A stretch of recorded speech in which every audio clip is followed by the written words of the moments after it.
I'm Michael Gilligan, the Chief Common Ground Officer at Seek Common Ground. Welcome to our learning community talk today with Chad Aldeman, the Policy Director at the Georgetown University Edunomics Lab.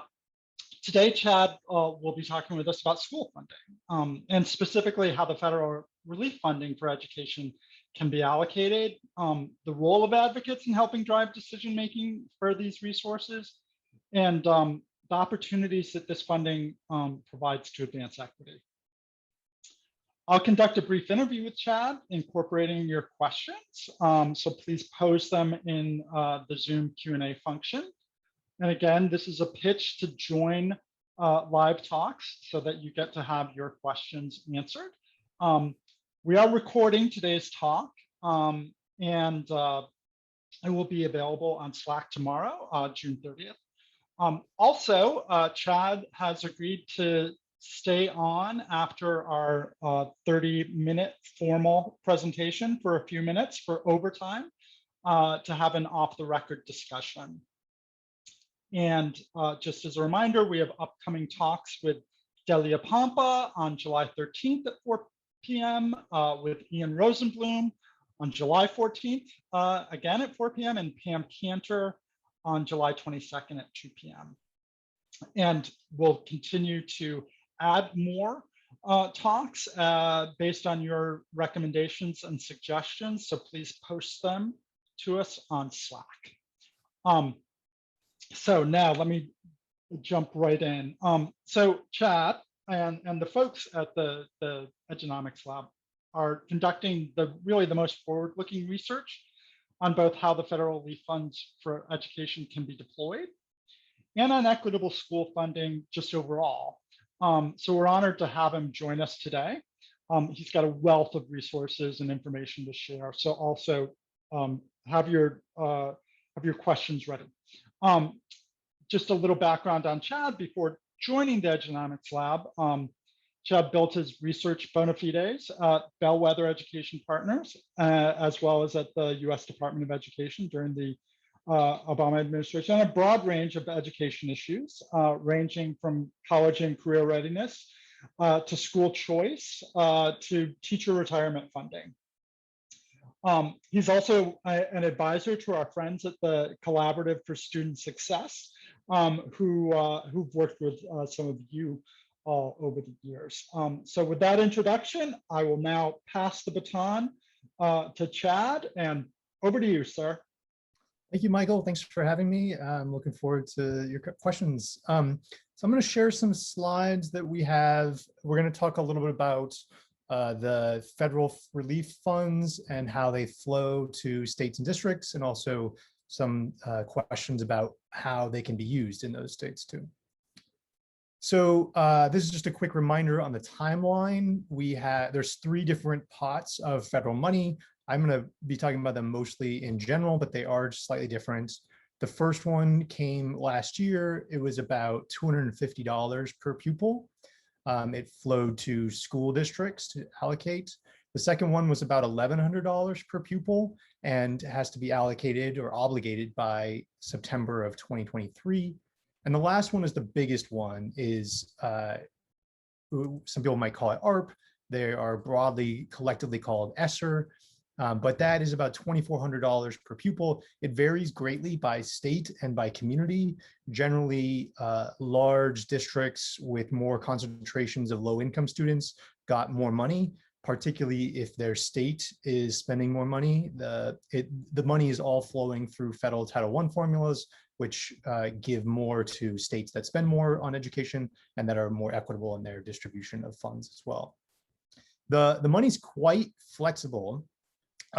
There's very few restrictions on it. The last bucket in particular, anything that is allowed under other federal laws is allowed under this pot of money. So it is flowing through the Title I formula, if you're familiar with that, but the money can be used on almost any federal obligation in terms of workforce initiatives, special education initiatives, English learner initiatives, other types of supports are all allowed under the law. There is a provision in the last bucket that says that 20% must be used to address learning loss using evidence-based practices. I will say that evidence-based is quite loosely defined in this law, and there's really hardly anything that could be restricted. There's also, I'm going to talk about the US Department of Education is collecting some information from state plans, but even then, the US Department of Education is limited in what they can limit, and states have very little lever over that general money that goes to districts as well. So you may be familiar in your states. The states have been in a mad dash since the last bucket of money was appropriated by Congress. The US Department of Education has since put out a template that they're asking for states to submit a plan. Those were due in early June, and 34 states have submitted and been approved. Those plans are posted on the US Department of Education site, or you can find them on our site, Edunomics Lab, as well.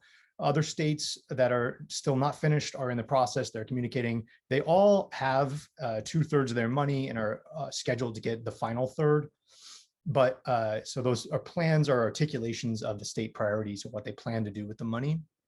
I'm going to talk a little bit about that in a second. But district plans are also due to states. And in the federal guidelines, they suggest that those district plans are due to states within 90 days of that earlier timeline. And so that puts the district plans due to states around August 24th. There's some flexibility there. And certainly if states wanted to push that back, or they wanted to say districts only had to share plans for half of the money or something like that, they have flexibility to do that if they want to. All right, so just to show you how flexible it is, we do a lot of polls at Edunomics, and we've put this up in different settings. And so I'm going to run through it here, not as a poll, but just as a question to get you thinking. Which of these are not allowed under ESSER funds for school districts? Enlarging the gym, reinstating a 5% pay raise, paying a tutoring fee for any student. We put Kumon here just because it's well known, but you could think of any type of contractor for that. Or pay for staff positions that might have been cut due to enrollment declines, or replenishing the reserve fund. I'll let you think about that for just a second. And the short answer, as I mentioned before, is that it's so flexible that you could do almost anything except E. So the money has to be obligated, it has to be spent. You can't just stock it away and save it for a rainy day, but anything else that a district can think of, educational expense, is pretty much allowed. And districts are the ones that are going to be in charge of allocating and deciding how to spend it. The money flows through Title I formulas. States reserve 10% of the formula, but that means 90% flows directly to school districts. So they are the ones, school districts, the boards, the superintendents are deciding how to allocate their share of the money. So far, what are we seeing in district plans about how they're spending? So these are our reviews of district budgets. So we look to see, the Edunomics Lab team look to see what districts are spending their money on. And so we have two different buckets of what we're seeing a lot on this category on the left. We're seeing a lot of thank you payments to staff for a hard year. We're seeing some filling of budget gaps. We're seeing a lot of plans to hire more staff, particularly non-instructional staff like counselors, nurses, or other specialists. We've seen some class size reduction, meaning hiring more teachers. Some of this comes in the form of, we don't want to penalize a school or district for enrollment declines, so we'll just hold them constant. What that effectively means is that class size will go down because you have fewer students, and that each teacher is working with slightly fewer students, and you're preserving staff at that point. Some facilities projects, both good, like, addressing coronavirus health concerns, lead pipes, other things. Some other things that are long delayed that were in the works before, that places are using the current money as a way to accelerate those. And same with technology and curriculum updates. There's broad swaths of what that looks like. Some districts are upping their renewal cycle for textbooks or purchasing licenses that will then carry forward for technology or other things. Some purchasing of planning time for staff, buying more professional development days or weeks or other things like that. That's a cost, whether you want to think about it or not. It usually does come in the form of labor costs. It's one of the biggest costs that districts are facing.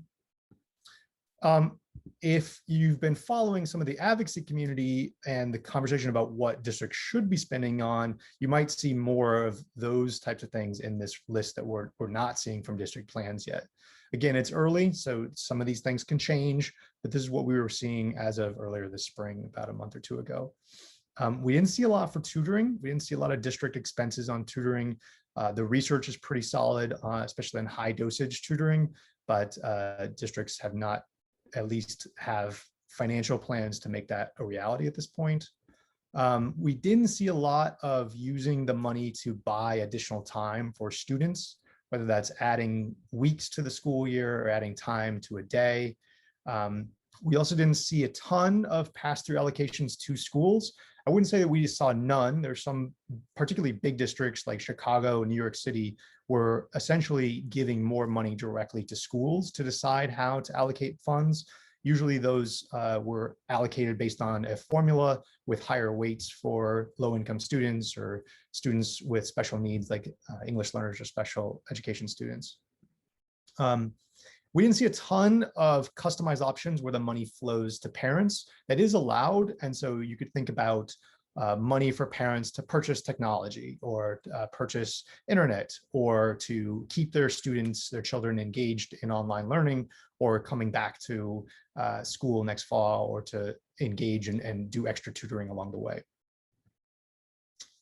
I'm personally excited in other types of staffing models for teachers, other assignments, but this is something that states could do if they wanted to, would be to say, we have this 10% of our money, of the total money could be used for set aside to essentially speed up any acceleration of other initiatives and other delivery models that you're excited about in your state. All right, so we talked a little bit about what we've seen in the state plans. I'm going to dive into that a little bit more. The state plans, 34 have been submitted. That doesn't mean they're finalized by any means. In fact, I'm going to share some data from you. What we've seen is that 26 of the 34 had no budget allocations at all. So they were essentially a narrative list of priorities or principles, but not an actual plan in that sense. And so if you have read your state plan, you like what you see, you want more detail, that's an opportunity to engage with your state to flesh that out, both in terms of how it gets executed and where the money will actually flow to, what entity will get the dollars. There were a handful of states that listed some amount of money, but there was hardly any states that told us even the majority of the money. So Illinois is the only state we've seen so far that has been detailed enough to say at least more than half of their money is going to X or Y or Z. The rest, it's just a priorities list as opposed to an actual plan. And that's an opportunity for you as advocates to engage. The other thing I should say is that the money for states requires a meaningful consultation with different groups within states. And if you feel like that didn't happen in your state, that doesn't mean it's done. Or if you feel like the state did a very cursory job and did what they wanted anyway, there's ways to still address that going forward. All right, so I'm going to talk a little about 5 principles. These are our guidelines for what you all might think about as you engage with state and local leaders. One is just reminders that this money was supposed to be about students and helping them address learning loss, helping them recover from a year of pandemic schooling. We know that looked very different across the country in different states, but a lot of students miss time with peers or with teachers. And so how do we get them help them recover some of that, help them get back on trajectory academically or emotionally, et cetera. There are different pathways just to remember that students are at the heart of this money.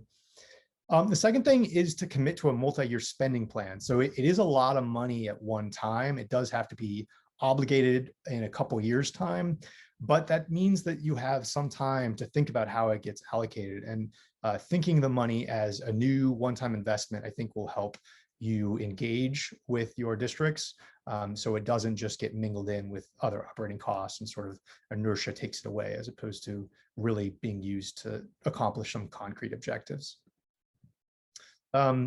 The other thing is we are all interested in this work for equity reasons, and the pandemic affected different students differently. Low-income students, students with special needs likely got worse results out of this pandemic on a whole host of fronts.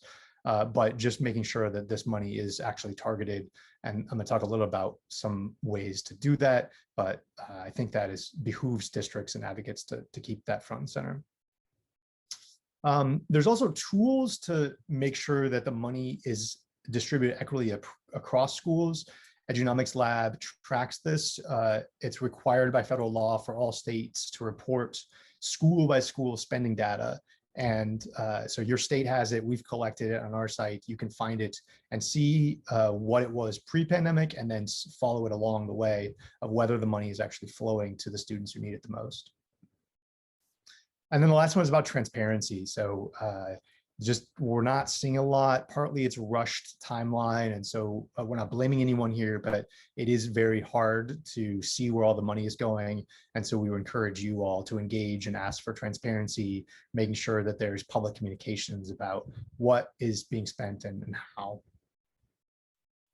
All right, so we at Edunomics Lab are very interested in money, and we're interested in how to use money well. So I'm going to talk a little about what we call a funding cliff, which is essentially that if you think about what revenue trend districts were on before, when COVID hit, we all expected that state revenues would go down. They didn't go down nearly as much as we thought or feared, but the federal government did still respond. And so they put in more money to fill a gap. This actually, visually, probably in lots of places goes above that line. Some places have a lot more. They have a surplus than what they would have otherwise. But that still creates a cost structure that we need to think about what's going to happen when the money runs out. And that gap between what the state and local will continue to provide over time versus what you have this year is what we think of as a funding cliff. And that could lead to a couple of years from now, furloughs, layoffs, or other stagnation that we would worry about. So you want to plan ahead, and that's why coming up with a schedule for how the money gets allocated will help you address that. This is a short and sweet graph I'm about to show you of what happened in the last recession. We had, again, a big infusion of federal funds, and it took a while for it to play out, but we did hit a fiscal cliff. And here's what it looks like. So in March 2009, we were in the midst of our recession. We got the big stimulus funds from the federal government. It was about $50 billion that time, went to states to support jobs and to shore up education budgets. But you can see that the education jobs continued to fall after that. And so they didn't start to recover until 2013, 2014. And so that's really what we should be watching for, is what are state and local funds looking like going forward? How are they going to play out? And if they don't continue or don't have a backstop for the federal funds, we may be in a similar situation again. So it's a tricky balance between how do you spend money now to address learning loss and fill gaps, while also pacing your spending to avert a fiscal cliff.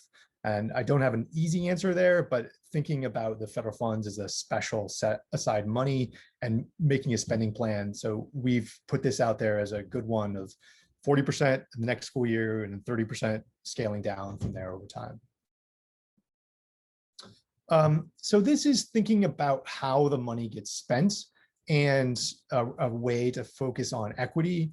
If you're doing things like centrally run programs like summer school, it really depends on which students are participating and how many of them are participating.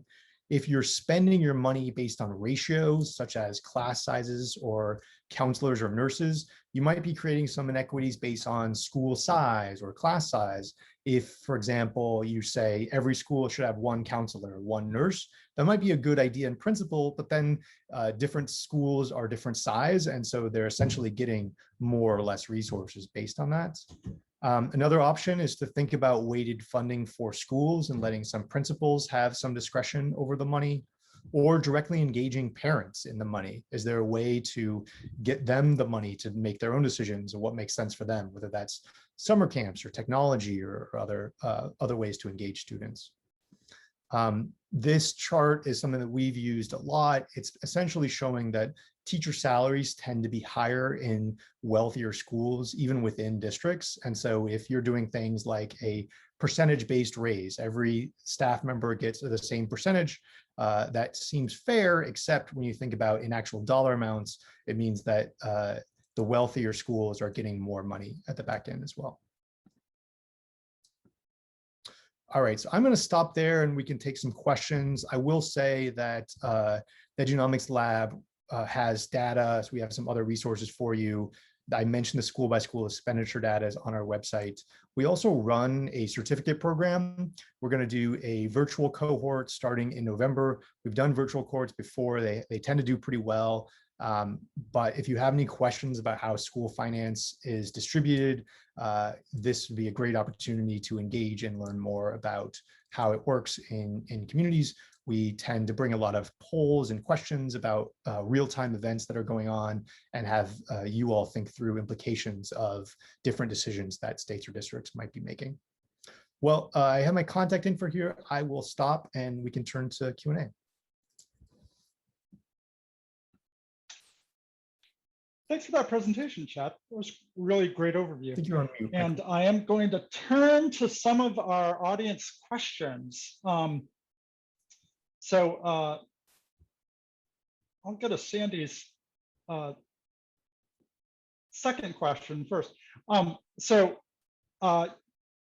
From your research, can the district plans be amended in out years as conditions change? Yep, absolutely, they can be amended.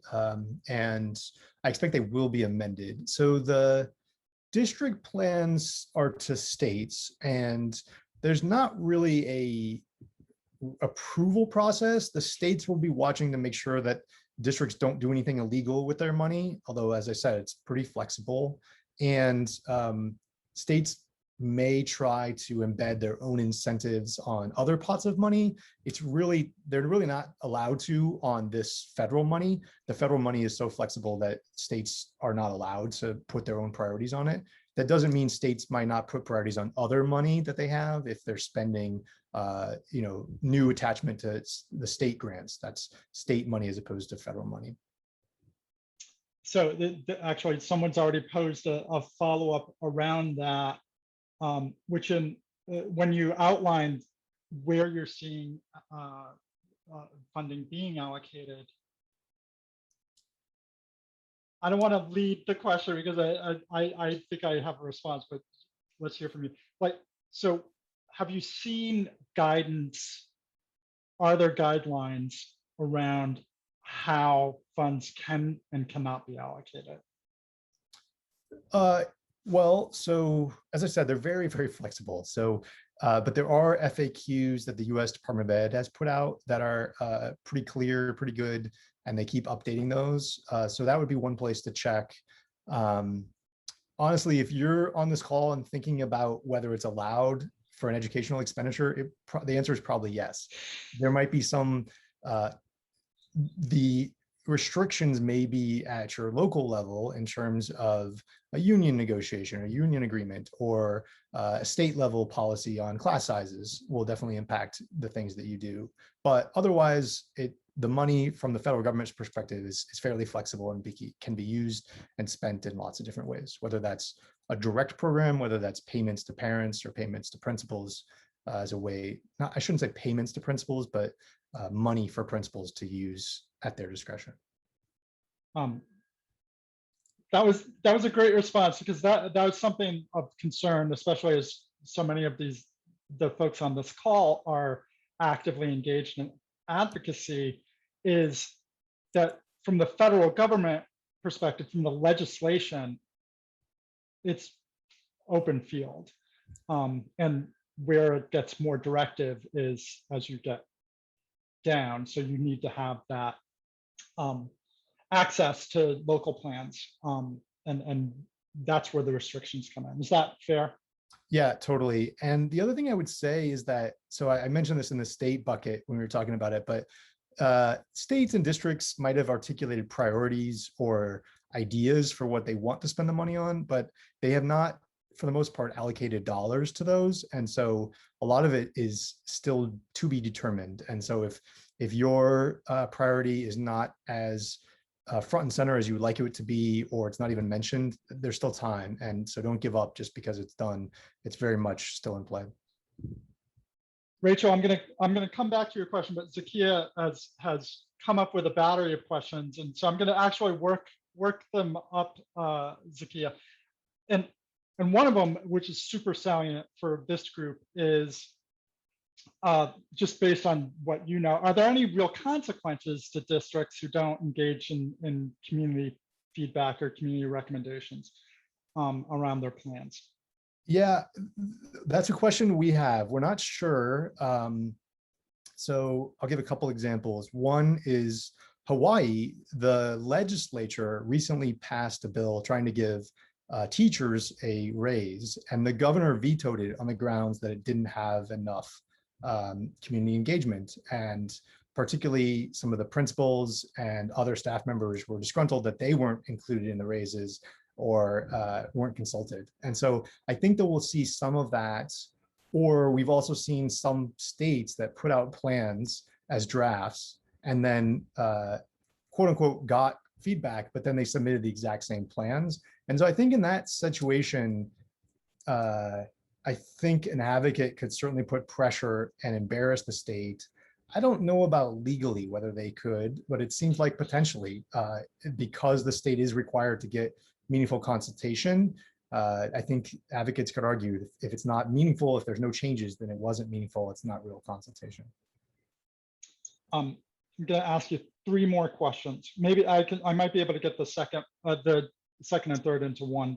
A bunch of folks on this call are specifically engaged in social emotional learning activities and a whole child-centered approach.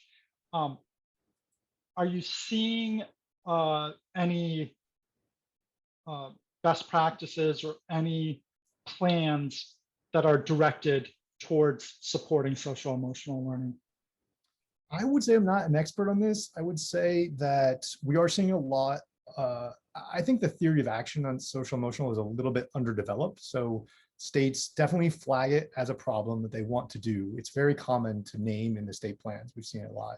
But then their sort of plans to actually address it are not as strong or as convincing as I would have liked to see. And so I think there's an opportunity for advocates to actually shape what that is, what that looks like on the ground. So I think there's a lot of agreement that social emotional is a priority. How we actually address it is still to be determined. From the district level, we've seen a lot of plans to hire more counselors or nurses. I think my concern about that is just whether they're fully integrated into the school and coordinated, and also this fiscal cliff issue. So if you're hiring a lot of new counselors or nurses with the federal money, what happens in 2 or 3 years when that money is gone? Do you have to lay those people off? Just create some new conversations. And so both the theory of action about how it gets addressed, and then also the staffing question of how do you use the money, the one-time federal money, to make an investment that helps students recover and can get the district on a different path going forward. So this will be my last formal question, and then we'll go into overtime. So I'm going to consolidate a number of folks posed questions, which is, are you seeing any plans, actually not in the planning, in the plans themselves, but in the process around on best practices around community engagement, whether that be engaging caregivers, underserved communities, students? Are you seeing any sort of that advocacy element to the development of plans? Yeah, I can't say I'm an expert on that either. Sure. I will say that we're particularly interested in the financial side. And so we've seen some best practices around framing choices for folks in terms of not just a big dollar amount with lots of zeros, but breaking it down on a per student basis that gives the community more ways to interact with it. And so it can put things on apples to apples comparisons and just start to put some dollar amounts to it. I think we're missing dollar amounts right now we're missing a lot of per pupil calculations. We've tried to run some of those. That's sort of what we're interested in, is how to engage the community on spending decisions in ways that can help them understand the decisions. Again, not just on the high level priorities, but like the execution side as well. Great, thanks. So I'll close with allowing you to give us a pitch on some of the resources that you have that advocates can turn to, and also a question on whether people could have access to your slides. Yes, I will send you the slides. Make sure you can share them with the group. For resources on our site, we are continuing to update our review of the state plans. So the slide I shared today is as of the end of last week, I think. But as those new states come up, we'll keep updating those. There's more in that deck as well. And the certificate program that I mentioned is a great opportunity to really dive in. Sometimes we've had groups within states.